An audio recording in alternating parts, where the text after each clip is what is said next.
Johan Frégé, comment ça va? Ça va? En pleine forme? Bah oui, content d'être là. Moi je suis super content de t'avoir avec nous. C'est un vrai plaisir. T'as les mains bouillantes, Johan. C'est vrai. Il faut absolument que tu te soignes ce soir. Il faut que tu fasses quelque chose. J'ai beaucoup d'énergie, c'est pour ça. T'as beaucoup d'énergie. Et moi j'adore commenter. À chaque fois que je te vois, il y a toujours sa petite protection pour la gorge.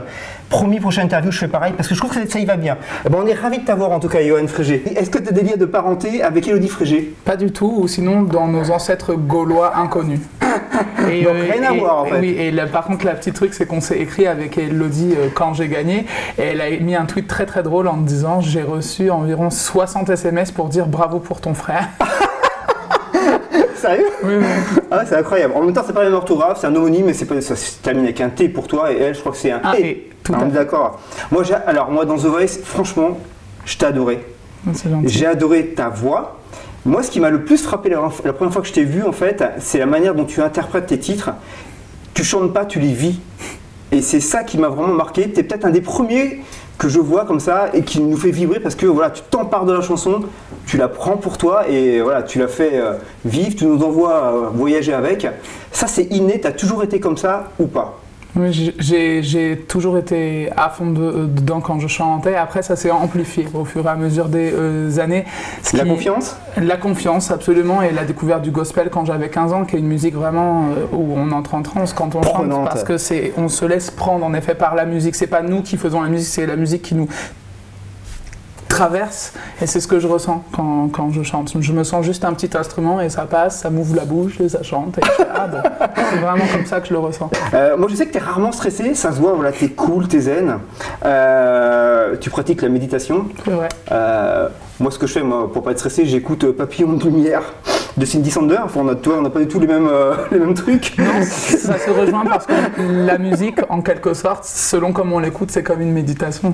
Et tu médites vraiment en fait? Oui, absolument. Ouais. Mais la méditation, c'est un état en fait. C'est d'être à l'intérieur de soi tout simplement et d'être dans son cœur plutôt qu'être dans son cerveau en permanence. Et les enfants, ils sont naturellement en état de méditation. On les voit, ils ont des yeux, ils sont tout bout présents, ils sont là. Et d'ailleurs, quand on les voit, ils sont fascinants. Et c'est retrouver sa part d'innocence que je recherche dans le quotidien. La célébrité soudaine, c'est dur à gérer ou pas? Est-ce que c'est facile? Je pense que tout dépend si ce qu'on recherche, c'est la poudre aux yeux du métier ou pas. En l'occurrence, ce que je recherche dans ma vie depuis des années, c'est d'être heureux. C'était ça avant, c'était ça pendant The Voice et c'est ça après. Donc la célébrité, pour moi, ça ne change rien. On fait un petit jeu, Johan? Allez, comme ça va nous permettre de découvrir un peu plus. Entre faire du sport et regarder la télé, qu'est-ce que tu choisis? J'ai pas de télé et je fais pas de sport. Je chante, c'est mon sport. Sérieux, tu fais pas du tout de sport? Non, je fais du sport de mes abdos pour pouvoir pousser le son. Quand j'envoie la voix, ça me demande de conserver des muscles ici et là. Je peux vous assurer que c'est un sport que tout le monde ne sait pas faire non plus, donc ça demande... C'est vrai, ça je suis d'accord, je sais pas le faire, mais tu vas pas courir au bois de Vincennes, t'habites à côté de Vincennes, t'habites à Vincennes, t'as le bois, t'as tout pour respirer là-bas. Bois, c'est pour respirer, c'est pas pour courir dans tous les sens. Je n'ai rien contre, mais j'ai pas trop le temps où je le prends pas. Je mets ma priorité à d'autres choses. T'es excusé pour cette fois. Plutôt vacances en France ou à l'étranger? J'ai un peu de réponse. À l'étranger. Alors là, t'as une c'est beau la France pourtant, t'as tort. J'aime la France, mais par exemple le voyage de 5 mois que j'ai fait en Inde ou aux États-Unis dans les églises afro-américaines, ça m'a permis de vivre des telles choses et de tellement me faire grandir, voyager. Est-ce que tu mets plutôt 5 minutes le matin pour te préparer ou tu mets plutôt 1 heure? 1 heure? Oui, parce que ma préparation de matin... pas comme ça. Non, mais ma préparation de matin... Je te voyais vraiment, allez, c'est bon, allez, je sors comme ça. Non, tu fais attention à toi, vraiment. Parce que faire attention à moi, c'est pas que je passe 1 heure dans la salle de bain, pas du tout. C'est simplement qu'avant d'aller rencontrer les gens, j'aime être posé, être réveillé et pas avoir un œil comme ça. Et ça, d'être là, d'être disposé à partager. Si on me sort du lit comme ça et qu'on me met un rendez-vous d'une interview, je vais pas avoir la même tête et j'aurais sûrement pas trop envie de parler. Parce que quand je viens de me réveiller, il y a un petit sas de décompression. D'accord. Qui dure d'immersion. Il me faut 1 heure pour pouvoir aller dans des rendez-vous, des choses comme ça. C'est pas mal, 1 heure, ça va. Je pense que c'est bien, c'est bien. Je pense que dans la vie, il ne faut pas se presser, il faut prendre du temps pour soi. Non, et le matin, c'est important. Franchement, moi je trouve que c'est vraiment bien. Bon, ça va. Alors, ça vient de là-haut. Tu l'as écrit durant la tournée The Voice. C'est ça? Alors, je ne regarde pas avec des grands yeux comme ça, parce que j'étais en train de découvrir une information, c'est pour ça que je t'ai regardé comme ça. C'était quoi l'info? Parce que je ne l'ai pas écrit, je ne l'ai pas composé, c'est le grand Jacques Veneroso qui a écrit et composé pour Céline Dion, pour Yannick Noah, je crois. Voilà, pour Yannick Noah, pour Michel Sardou, et qui a écrit ce titre qui pour moi est inspiré et qui m'a donné des frissons de la tête aux pieds la première fois que je l'ai écouté et où j'ai fait voilà, c'est ça qu'il faut que je chante. Et après je l'ai rencontré, Jacques Veneroso. J'aime rencontrer les gens avec qui je vais travailler, et une personne très simple, beaucoup de cœur, et donc j'ai vraiment eu envie. T'as pas du tout retouché? Rien du tout? Alors, du texte, rien. Musicalement, si, j'ai apporté mes influences, clairement de gospel afro-américaine. C'était une chanson qui était plus pop à l'origine, qui était très bien comme elle était, mais sachant mes influences, que je fais du gospel depuis que j'ai 15 ans, et tout ça, j'ai amené une chorale que je connaissais, le pianiste de gospel Wesley Semet, qui est pour moi le meilleur pianiste de gospel et de soul en France. Et avec Universal, on a vraiment travaillé dans la main. Ils m'ont mis des musiciens sur ce projet, et voilà, qui sont exceptionnels. Et donc ça a fait cette alchimie. Et pour l'album, ça sera encore mieux parce que aussi ça vient de là-haut. Voilà, c'était le premier. Après, c'est très gospel, mais l'album c'est plus pop. L'album sera plus variété. Non, alors. Non, on ne peut pas dire ça parce que ce que j'avais promis et qui est le cas, c'est un mélange entre mes influences américaines, donc afro-américaines, donc la soul et le funk, et la variété française. Mais c'est jamais que variété. J'aime que variété, mais moi en tant qu'artiste, non.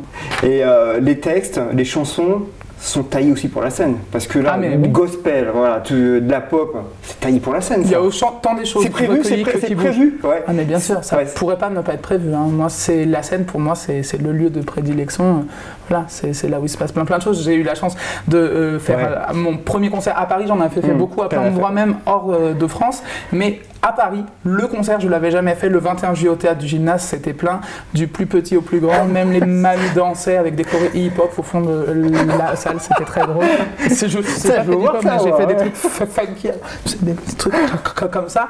Et le concert, le prochain, sera le 15 décembre au Divan du Monde à Paris. Donc on sera 11 sur scène. C'est une grosse formation et ça groove.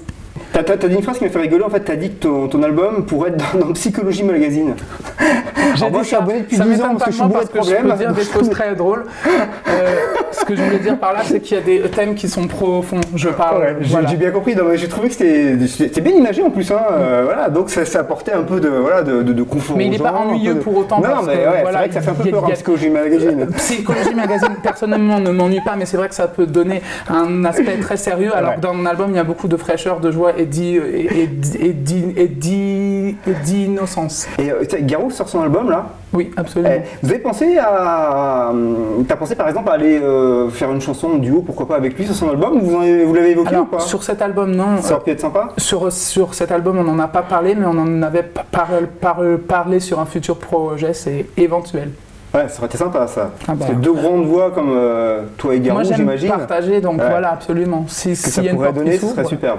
Surtout que je me souviens de notre duo Amazing Grace qui m'avait beaucoup touché, qui l'avait beaucoup touché aussi. Je sais qu'il m'a dit après qu'il y a même des gens de l'étranger qui l'ont appelé pour lui dire on a vu ton duo Amazing Grace. C'était voilà, parce qu'il il fait du blues lui. Donc le gospel c'est la racine du blues. Et je pense que là il était comme un poisson dans l'eau et moi aussi. Tu vas faire un petit jeu. On va faire la playlist de Johan. D'accord. T'es prête? Ah oui, avec plaisir. Regarde bien. La chanson qui a changé ta vie, ou tout au moins qui m'aurait bousculé. Il n'y a aucun doute. Amazing Grace. Mon premier solo de gospel. La chanson qui te fait du bien. Ah mais il y en a tellement qui me font du bien, mais alors si je devais en donner une autre du coup qui me fait du bien, ça serait... il y en a tellement que c'est difficile. Je prends une seconde de réflexion pour aller dans celle qui peut-être serait celle qui vient d'un coup.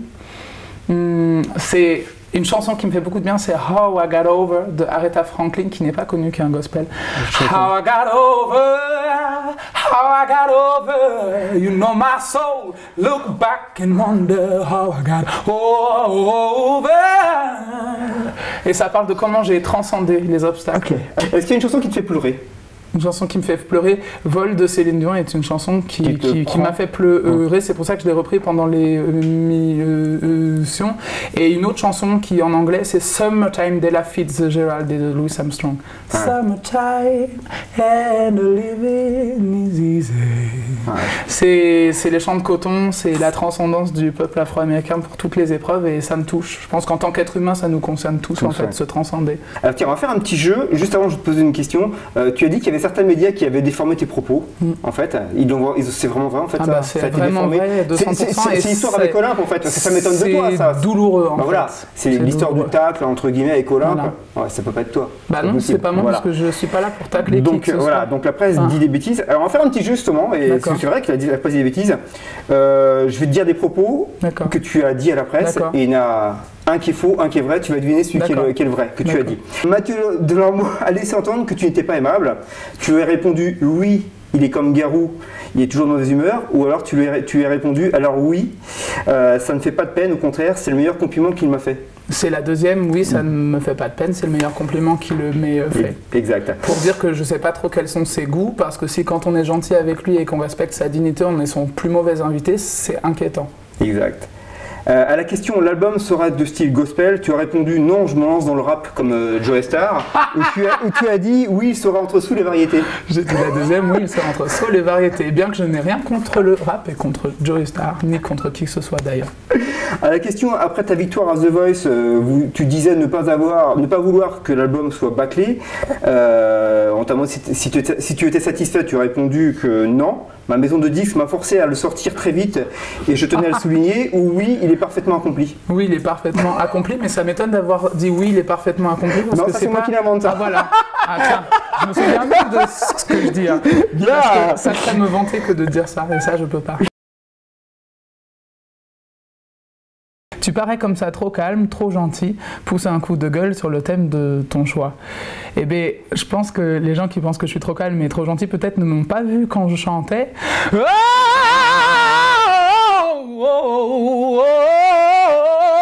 Alors, tu viens de recevoir un prix musical, tu dédicaces ton album à Garou et remercies ton staff. Bah, mais j'ai pas reçu de prix musical, alors il faut que je m'imagine. Eh bien, cet album est dédicacé à Garou, qui m'a tellement soutenu avec le cœur durant toute l'émission, et qui est une personne qui est pour moi plus qu'un coach, qui est un frère de cœur, et donc cet album lui est dédié, et je remercie Universal pour avoir su me respecter en tant qu'artiste et m'avoir permis de faire un album qui me ressemble. Merci à tous. Voilà. Le pire conseil que tu as reçu après The Voice. Ah oh là là, alors là j'en ai reçu beaucoup de pires conseils. Le pire conseil, ça serait mais tu es trop gentil, justement, on me l'a déjà dit, tu vas te faire marcher sur les pieds. Je dirais que surtout ne dites pas ça à vos enfants. Parce que si vous leur dites ça, vous allez les briser et vous allez briser leur innocence. Parce qu'ils risqueraient de vous croire et de faire une grande erreur. Parce que l'innocence, c'est le plus grand pouvoir de l'univers. Et faites attention, c'est ça qui crée les tremblements de terre aussi. Montre-nous ton mouvement de yoga préféré. Montre-nous ton yoga. Alors c'est très simple. Mon mouvement de yoga préféré, c'est un mouvement qui existe dans toutes les religions, dans toutes les spiritualités. C'est tout simplement de recevoir, et je le fais beaucoup en chantant, c'est juste ça.